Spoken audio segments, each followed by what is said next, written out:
은혜 받으실 말씀은 요한복음 2장 13절에서 22절 말씀입니다. 요한복음 2장 13절에서 22절 말씀을 다 함께 봉독합니다.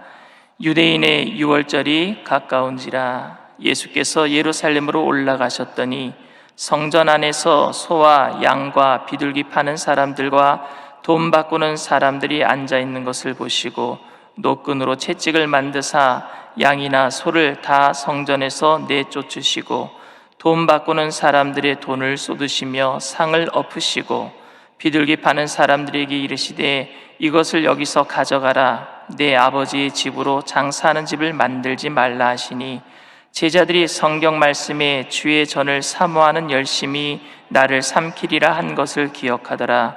이에 유대인들이 대답하여 예수께 말하기를 네가 이런 일을 행하니 무슨 표적을 우리에게 보이겠느냐? 예수께서 대답하여 이르시되 너희가 이 성전을 헐라 내가 사흘 동안에 일으키리라. 유대인들이 이르되 이 성전은 46년 동안에 지어졌거늘 네가 3일 동안에 일으키겠느냐 하더라. 그러나 예수는 성전된 자기 육체를 가리켜 말씀하신 것이라. 죽은 자 가운데서 살아나신 후에야 제자들이 이 말씀하신 것을 기억하고 성경과 예수께서 하신 말씀을 믿었더라. 아멘. 다 같이 말씀 제목을 따라해 주십시오. 이 성전을 헐라. 이 성전을 헐라. 저는 헌금을 너무 강조하는 부흥사 목사님을 본 적이 있어요. 헌금 바구니에다가 1,000원짜리 절대 넣지 말고 10,000원짜리 이상 넣으라고. 또 어떤 분들은 그런 부흥사의 설교를 듣고 은혜를 받고 진짜 헌금을 많이 드리는 성도님들도 있기도 합니다.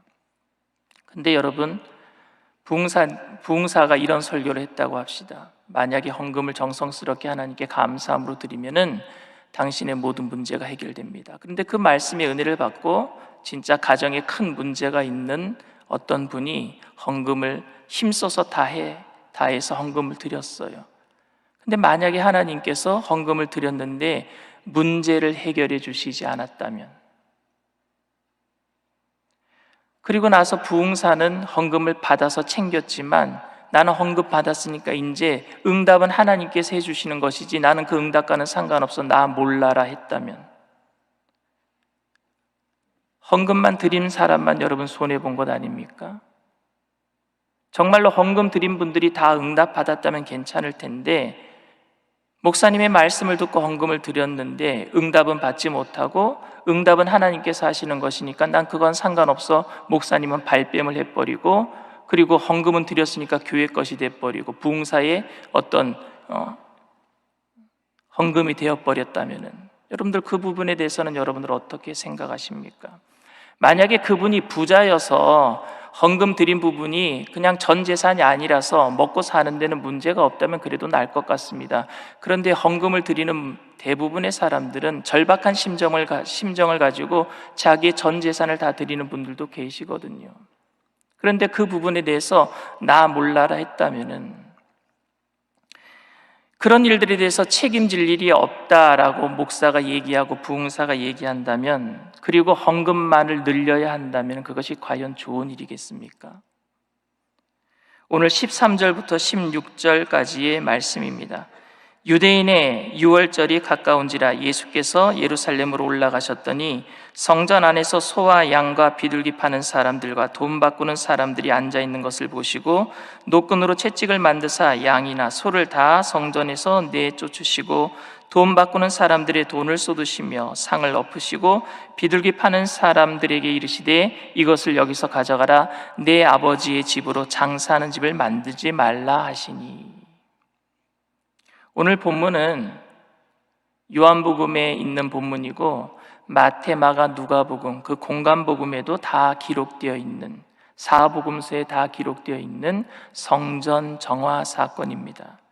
예수님께서는 성전에서 장사하는 사람들을 노끈으로 채찍을 만들어서 치고 상을 엎으시고 성전에서 다 내어 쫓으셨습니다. 그리고 오늘 요한복음에서는 내 집을 장사하는 집으로 만들지 말라라고 말씀하셨는데, 다른 복음서 있잖아요. 마태, 마가, 누가 이 공간 복음서에서는 좀 더 심한 말씀을 하셨어요. 뭐라고 말씀하셨느냐면 강도의 소굴로 만들지 말라라고 얘기했어요. 강도의 소굴. 여러분, 정말로 성전에서 장사하는 게 강도짓이겠습니까? 성전에서 장사하는 사람들은 여러분 사실 유대인들을 돕기 위해서 장사를 시작을 했어요. 유대인들은 절기가 되면 성전에 제사 드리러 오는데 제사 드리러 올 때 흠 없는 제사, 그러니까 양과 소나 비둘기, 흠이 없는 것을 가지고 와야 돼요.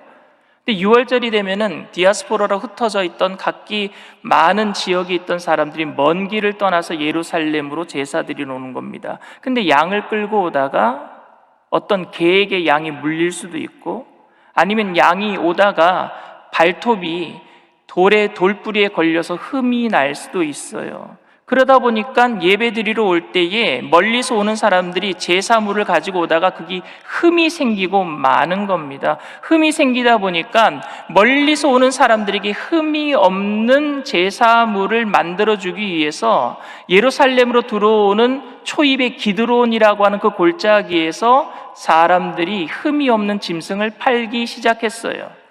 그러다가 어느 순간부턴가 이방인의 뜰까지 이제 제사를 드릴 때 팔 수 있는 짐승을 파는 곳으로 이방인의 뜰까지 그 장소가 옮겨지게 되었습니다.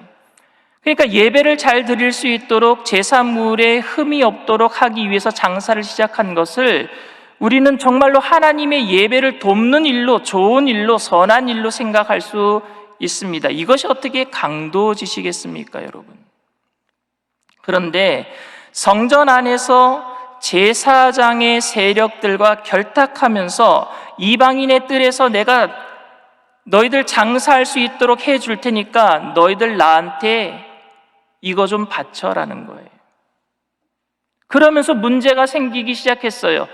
성전 안에 이 이방인의 뜰은 제사장들이 관리하는데 장사하는 사람들이 거기에 들어와서 장사하기 위해서는 제사장에게 커미션을 바쳐야 된단 말입니다. 그러면서 고스란히 장사하는 사람들이 파는 짐승에게 이 커미션을 드려야 되는 그 가격이 덧붙여지게 되기 시작했습니다. 그래서 다른 곳에서 파는 짐승들보다도 2배, 3배 많은 가격을 받고 성전 안에서 파는 그 짐승들은 더 많은 가격으로 팔릴 수밖에 없었어요. 왜? 이유는 남겨야 되니까. 그리고 이유는 남겨서 거기에서 또 절반은 누굴 줘야 돼요? 제사장 세력에게 갖다 바쳐야 되니까. 그리고 멀리서 제사장에게 재물을 가지고 나온 사람들, 그 재물이 흠이 없더라도 성전 안에서 이방인의 뜰에서 장사하는 사람들에게서 그 재물을 사지 않은 사람은 일부러 꼬투리를 잡기 시작했어요. 왜? 자기네들이 커미션 받으려면은 우리가 보호해주는 장사하는 사람들에게서 그것을 사야 되니까 흠이 없는 재물을 갖고 오더라도 이게 성전 안에서 산 재물이 아니라고 하면은요, 흠을 잡기 시작했습니다. 그래서 많은 백성들이 울며 겨자 먹기 식으로 성전 안에서 많은 돈을 주고 그 제사에 필요한 재물들을 사기 시작했습니다. 성전 안에서 있는 장사하는 사람들은 엄청난 폭리를 취하기 시작했고 그 폭리를 제사장과 나눠 가지기 시작했단 말입니다. 이것이 여러분 강도의 짓이 아니고 무엇이겠습니까? 힘없고 연약한 백성들의 돈을 뜯어내는 수법에 하나님을 이용한 거예요. 이게 강도짓이에요. 하나님께 드리는 예물을 이용해서 백성들의 돈을 뜯어내는 악질 중에 악질입니다. 환전상도 여러분 마찬가지입니다. 돈 바꿔주는 환전상이 그 제사장, 그 이방인의 뜰 안에 있었습니다. 이스라엘 백성들은 성전세를 내야 돼요. 성전에 들어오면 성전세를 내야 되는데 그 성전세는요, 로마 드라크마로 드릴 수가 없었습니다. 거기에는 시저의 동상, 그 얼굴이 그려져 있기 때문에 그 돈을 성전세 하나님께 헌금 드릴 수 없었어요. 그래서 두로의 은전으로 드려야 됩니다. 두로의 은전을 바꿔주는 환전상이 이 성전 안에 있었어요. 이스라엘 백성들은 평생 처음 보는 돈을 그날 받아서 그날 내야 됐어요. 근데 자기네들이 갖고 있던 돈을 환전할 때는요, 엄청난 이자를 내고 바꿔야 되는 거예요. 환율이 엄청나게 높았어요. 그러니 손해를 보고 돈을 바꿔야 됩니다. 어쩔 수 없었어요. 예수님께서는 제사장과 결탁하여 폭리를 취하는 상인들에게 노끈으로 채찍을 만들어서 그들의 상을 내려치시고 그들을 다 내어 쫓으셨습니다. 어떤 분들은 노끈으로 채찍을 만들어서 심하게 때리치셨다라고 말씀하는 사람들도 있고, 어떤 분들은 양들을 치리하듯이 이렇게 살살 치셨다라고 말씀하는 분들도 있는데, 여러분 그냥 있는 모습 그대로 받아들이세요. 분노하셨어요. 분노의 채찍을 드셨습니다. 마태마가 누가복음에서는 아버지의 집을 강도의 소굴로 만들었다라고 표현했고, 오늘 요한복음 본문에는 장사하는 곳으로 만들어버렸다라고 기록하고 있습니다. 여러분, 이 모습을 본 백성들의 감정은 어땠을까요?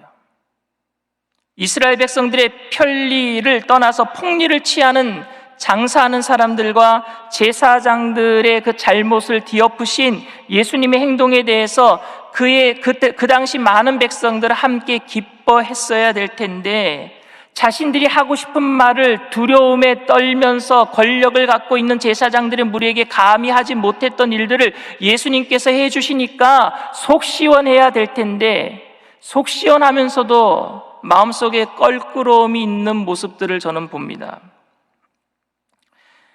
시원함이 있지만 껄끄러움이 마음속에 있단 말입니다. 그것은 바로 백성들 마음속에도 그 장사치의 마음이 다 있기 때문입니다.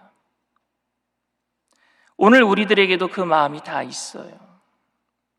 남이 하면은 도둑질이고, 내가 하면은 손해보고 파는 것이고, 남이 하면은 스캔들이고, 내가 하면은 아름다운 사랑 이야기가 되는 것이고, 모두 다 우리 안에 합리화시키고 싶은 그 자기 자신의 죄성을 다 가지고 있습니다. 현장에서 가늠하다가 잡혀온 여인들을 향하여서 돌을 든 남자들의 마음에는 가늠하고 싶어하는 마음들이 다 들어있었단 말입니다. 그래서 예수님은 땅바닥에다 글을 쓰신 거예요. 그들이 마음속에 갖고 있는 죄를 쓰셨던 것 같아요. 그러니까 그들이 다 돌을 버리고 도망갈 수밖에 없었어요. 오늘날 죄인은요, 모두 다 죄인이에요. 여기 서 있는 저부터 죄인입니다. 근데 죄인에게는요, 두 종류의 죄인이 있어요. 첫 번째 죄인은요, 드러난 죄인이에요. 그리고 다른 한 종류의 죄인은 감추어져 있는 죄인입니다. 교회에서 이득을 보던 사람들이 하나님의 심판으로 망하게 되었을 때 우리는 쾌재를 부르지만, 우리 속에는 내가 그것을 하지 못했다라고 하는 미운 감정으로 그들을 질책하고 있는 마음들이 있지는 않나 살펴봐야 돼요. 즉, 우리들도 성전 안에서 이득을 챙기고 싶어하는 마음들이 다 있다라는 말입니다. 교회는 여러분, 이윤을 창출하는 기업의 윤리로 운영될 수 없습니다. 기업은 생산성, 이윤, 성공이라고 하는 그 윤리로 돌아갑니다. 그러나 교회는 생산성, 이윤, 성공이라는 그런 기업 윤리로 돌아가는 것이 아니라 십자가의 가치관을 가지고 돌아가야 될 줄 믿습니다. 교회는 십자가의 가치관으로 돌아가야 돼요. 그런데 현대교회가 십자가의 가치관을 따르기보다는 기업의 가치관을 따르고 있다면 여러분들 어떻게 생각하시겠습니까? 헌금을 기업이 말하는 수입으로 생각하고, 그리고 그 수입을 가져다주는 손님을 성도로 생각한다면 여러분들 어떻게 생각하시겠습니까? 그래서 많은 수입을 얻기 위해서, 성도를 맞이하기 위해서 목사가 설교를 잘 준비한다고 한다면 그건 영적인 설교가 아니라 그럼 사업하는 거 아닙니까, 여러분? 그러나 교회는 이런 곳에 중심을 두어서는 세속화되고 멸망하고 말 것입니다. 역설적이기도 교회는 복음의 십자가의 중심을 두고 운영해 나갈 때 하나님의 부흥을 맞이하게 될 줄 믿습니다. 그래서 교회가 부흥하는 거예요. 바울은 디모데전서 6장에 경건을 이익의 재료로 삼지 말라고 충고했어요. 디모데전서 6장 5절 말씀입니다. 마음이 부패하여지고 진리를 잃어버려 경건을 이익의 방도로 생각하는 자들의 다툼이 일어나느니라. 경건을 이익의 재료로 삼지 말라 그랬어요. 예를 들어서 어떤 분들은 교회에서 장사를 해서는 안 된다, 바자회를 해서는 안 된다, 교회에서 식당에서 음식을 팔아서는 안 된다 라고 얘기를 합니다. 그런데 여러분, 장사를 해도 이것이 장사가 아닐 수가 있습니다. 저는 이민교회에서 목회하는 동안에 1년에 한 번씩 꼭 바자회를 했어요. 바자회를 하면은 그 하루 동안의 수입이 어느 정도야 됐냐면요, 우리나라 돈으로 한 600만 원 정도 수입을 올립니다. 그럼 그 돈으로 뭘 했느냐면요, 선교했어요. 선교사님들에게 선교헌금 보내고. 그러면 그 장사한 거는 뭐가 되는 거예요? 하나님의 일을 한 게 되는 거예요. 그건 장사가 아닙니다. 식당에서 음식을 팔아도 장사가 되지 않을 수가 있어요. 왜? 음식을 싸게 맛있게 만들어서, 그래서 예배를 드리고 집에 가서 점심 해먹기 힘든 시간에 교회에서 그 식당에서 음식을로 그들을 대접하고, 그리고 그들이 점심시간을 벌어주었다면, 그리고 그 점심시간 동안에 그들이 성경 공부를 더 할 수 있었다면 그건 하나님의 일을 한 것 아니겠습니까? 그런데 공짜로 주어도, 장사하지 않아도 공짜로 주어도 교회에서는 그것을 장사하는 것이 될 수도 있어요. 그게 무엇이냐 하면은요, 교회가 어떤 한 사람, 저 사람은 분명히 헌금을 많이 낼 사람이야, 그러니까 저 사람이 공짜로 뭐든지 잘해줘서 결국에 그 사람이 우리 교회에다가 헌금 많이 하게 만들자, 이런 방식으로 그 사람에게 공짜로 대접했다면 그건 장사하는 것이 된다라는 말입니다. 이제 그런 속마음이 있는 유대인들에게 예수님께서 이렇게 물으십니다. 18절, 19절 말씀이에요. 이에 유대인들이 대답하여 예수께 말하기를 내가 이런 일을 행하니 무슨 표적을 우리에게 보이겠느냐? 예수께서 대답하여 이르시되 너희가 이 성전을 헐라 내가 사흘 동안에 일으키리라. 유대인들이 성전에서 장사하는 모든 것들을 주님께서 보시고 그들을 쫓아내신 다음에 그런 모습을 바라보는 유대인들은 아마 굉장히 충격적이었을 거예요. 처음으로 있는 일이었으니까요. 그리고 그 다음에 하시는 말씀이 더 충격적입니다. 이 성전을 헐라. 여러분, 성전이 어떤 것이었습니까? 유대인들에게는 굉장히 소중한 곳 아닙니까? 그 성전은 하나님의 임재가 있는 곳이에요. 구약에서는 성막이라 그래서 그 텐트 안에 법궤가 있었어요. 아론의 쌍난 지팡이, 하나님의 그 십계명 만나 항아리가 들어있는 하나님이 계신 곳이라고 생각했어요. 법궤가 들어가면은요, 요단강가가 갈라졌어요. 법궤가 나가면은요, 전쟁에서 승리했어요. 그건 하나님의 임재를 얘기합니다. 구름 기둥, 불 기둥이 그 법궤 위에 머물렀어요. 그리고 이스라엘 백성들은 솔로몬이 성전을 짓고 나서 헌당할 때에 그곳에 나올 때 솔로몬의 기도가 뭡니까? 이곳에 나와서 기도하는 모든 성도들의 기도를 응답해 주시고 죄를 사하여 주시옵소서라고 죄를 사함받는 장소였단 말입니다. 특별한 장소였었어요. 하나님을 만날 수 있는 곳, 하나님의 임재를 경험할 수 있는 곳, 죄사함을 받는 곳이었습니다. 그런데 그 성전을 헐어버리라, 내가 사흘 만에 다시 세우리라 말씀하신단 말입니다. 충격적이었어요. 당시 제자들도 그 의미를 잘 몰랐습니다. 오늘 성경 본문에 보니까 예수님이 십자가에 죽으셨다 사흘 만에 부활하신 후에야 깨달았다라고 오늘 성경은 기록하고 있습니다. 여러분, 이 성전은 바로 예수님이신 줄 믿습니다. 성전은 예수님이에요. 임마누엘의 하나님을 의미합니다. 예수님의 다른 이름이 뭐예요? 임마누엘이에요. 임마누엘. 내가 세상 끝날까지 너희와 항상 함께 있겠다라는 임마누엘 되신 하나님 말입니다. 그 성전을 예수님은 파괴하러 오신 분이 아니라 성전을 완성하러 오신 분인 줄 믿습니다. 우리와 늘 함께 계시겠다라는. 이스라엘의 성막은 찢어질 수도 있었어요. 솔로몬이 세운 성전은 파괴되고 말았습니다. 그리고 그들이 70년 만에 포로에서 돌아와서 세운 스룹바벨 성전도 돼지 피로 물들여지고 말았어요. 그리고 나서 스룹바벨 성전을 더 크게 46년 동안 건설한 사람이 헤롯이에요. 왜? 이스라엘 유대인들에게 환심을 사기 위해서. 그는 유대인이 아니었거든요. 에돔 사람이었거든요. 그러면서 유대인의 왕이 되었기 때문에 유대인들에게 환심을 사기 위해서 46년 동안 더 크게 리모델링 해준 게 헤롯 성전입니다. 오늘 그 헤롯 성전에서 성전을 깨끗이 청소하시는 예수님이에요. 근데 그 헤롯 성전도 AD 70년에 로마 디도 장군이 와서 다 망가뜨리고 맙니다. 돌 위에 돌 하나도 남지 않았어요. 성전은 망가져요. 그런 예배당과 이런 건물은 무너져 내릴 수도 있다라는 얘기입니다. 그런데 영원한 성전이신 예수님은 우리와 세상 끝날까지 함께 계시는 줄 믿습니다. 성전은 예수님이에요. 예수님이 이 땅에 오심으로 이 세속적인 성전은 헐어버려라, 이 예배당 같은 거는 헐어버려라, 더러워져 버리고 강도의 소굴이 되어버리고 장사치가 드글드글한 이런 성전이 아니라 내가 너희에게 함께 하겠다라고 오신 그 예수님, 그 말씀하고 계시는 거예요. 그래서 성전을 헐어버려라 말씀하고 있는 거예요. 사도 바울은 성령이 너희 안에 계시면 너희는 성전이다 라고 말씀하셨어요. 더 이상 예배당과 교회당은 성전이 아닙니다, 여러분.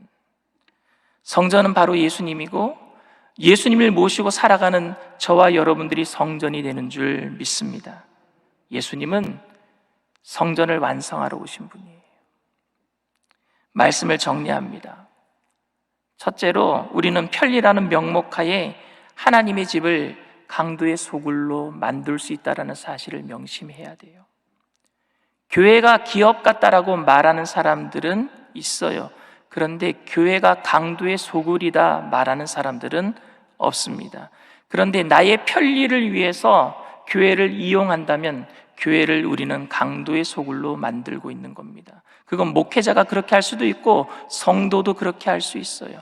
내 편리를 위해서 예배가 이렇게 됐으면 좋겠다, 저렇게 됐으면 좋겠다 하는 모든 것들이 다 강도의 소굴로 만들 수 있는 그런 취지가 될 수도 있습니다. 세상의 이윤의 원리, 힘의 원리에 따라 교회가 운영되어서는 안 됩니다. 그런데 안타깝게도 교회 안에 이 세속주의 물결이 계속 들어오고 있다는 사실입니다. 거기에 대해서 예수님께서 채찍을 들고 성전을 깨끗이 청소하셨던 것처럼 우리는 날마다 우리 자신을 돌아봐야 돼요. 어떻게 하면 내가 더 편리하게 신앙생활을 할 수 있을까라는 그런 세속적인 마음들을 내려놓고 주님만이 주인 되시는 교회를 위해서 우리가 열심을 다해서 주님 앞에 예배드리는 곳으로 함께 모일 때는 성령의 불을 받고 흩어져서는 삶의 모습 속에서 예수님의 모습을 드러내는 저와 여러분들이 다 되어야 될 줄 믿습니다. 그것이 성전이니까요. 성전은 자신의 이득을 추구하는 장소가 아니라 하나님의 임재를 경험하는 곳이 되어야 합니다. 힘의 윤리, 기업의 윤리가 지배하는 곳이 아니라 성전은 십자가의 윤리가 지배하는 곳이 되어야 될 줄 믿습니다. 둘째로 바로 그 성전은 예수님을 모신 저와 여러분들이 되신다는 사실입니다. 여러분들 자신이 성전이에요. 이스라엘 백성들이 하나님께서 그들에게 성막을 주셔서 구름 기둥 불 기둥으로 함께 하셨다는 사실은 그들과 그들과 함께 동행해 주시겠다는 사실이에요. 오늘 성전에 완성되시는 예수님이 우리에게 오시고 이 세상 가운데 우리와 함께 사시다가 십자가를 지시고 우리의 죄의 모든 문제를 해결해 주시고 죽으셨다 사흘 만에 부활하시고 40일 동안 또 함께 계시다가 승천하시고 떠나신 것이 아니라 다른 보혜사 알로스는요 똑같다란 얘기예요. 똑같은 분, 성령님을 우리에게 보내주신 줄 믿습니다. 그분과 함께하고 있기 때문에 우리가 성전이에요. 성전은 주님이 우리와 함께 계시다라는 사실입니다. 그래서 여러분들 이 땅에서 예수님을 누리며 살게 되기를 바랍니다. 그래서 천국은 이미 임한 줄 믿습니다. 이미 임한 천국이지만 온전히 이루어지지 않았기 때문에 긴장감을 가지고 사세요. 그게 깨어있는 삶입니다. 깨어있는 삶은 성전이신 예수님을 모시고 온전하게 이루어질 천국을 소망하면서 이 땅에다 눈을 맞추지 아니하고 저 천국을 향해서 주님 바라보면서 믿음의 주 온전케 하시는 예수님 바라보며 살아가는 삶이 성전을 이룬, 천국을 이룬 성도의 삶인 줄 믿습니다. 나의 편리함을 위해서 하나님을 이용하는 것이 아니라 깨끗한 마음으로, 순수한 마음으로 예수님과 동행하는, 성전을 이루면서 이때 이 세상 가운데 천국을 전하는 저와 여러분들 다 되시기를 주님의 이름으로 축원을 드립니다. 사랑과 은혜가 풍성하신 좋으신 하나님 아버지, 우리의 성전을 날마다 깨끗이 청소해 주시니 감사합니다. 회개의 영이신 성령님, 오늘도 우리 이 시간에 우리들에게 찾아와 주시옵소서. 성령님 환영하고 인정하고 모셔드리고 의지합니다. 바람같이 불같이 생수같이 임하여 주시옵소서. 우리의 마음속에 더럽고 추악한 모든 흑암의 세력들을 묶어 주시옵시고 깨끗게 하여 주시옵시고 경건을 이익의 재료로 삼지 않게 하여 주시옵시고 순수한 마음을 가지고 주님 예수 그리스도의 모습을 닮아갈 때에 성전의 완성이신 예수님, 우리와 늘 함께 하시는 성령님과 동행하심으로 말미암아 이 땅에서 승리하는 삶을 살게 하여 주시옵소서. 영혼이 잘되게 하시고 범사가 잘되게 하여 주시옵시고 강건하게 하여 주시옵시고 생명을 얻되 넘치게 얻게 하여 주시옵소서. 오늘도 하나님, 우리가 성전으로서 주님과 동행함으로 기쁨과 감사함으로 주님 앞에 귀한 예물 드린 손길들마다 30배, 60배, 100배, 1000배, 만배의 결실로 갚아주시옵시고 믿음의 거부가 되어서 나눠주고 구워주고 베풀며 살아가는 하나님의 일꾼들 다 되게 하여 주시옵소서. 감사드리며 예수님의 이름으로 기도드리옵나이다. 아멘. 하늘에 계신 우리 아버지여, 이름이 거룩히 여김을 받으시오며 나라가 임하시오며 뜻이 하늘에서 이루어진 것 같이 땅에서도 이루어지리이다. 오늘 우리에게 일용할 양식을 주시옵고 우리가 우리에게 죄 지은 자를 사하여 준 것 같이 우리 죄를 사하여 주시옵고 우리를 시험에 들게 하지 마시옵고 다만 악에서 구하시옵소서. 나라와 권세와 영광의 아버지께 영원히 싸움나이다. 아멘.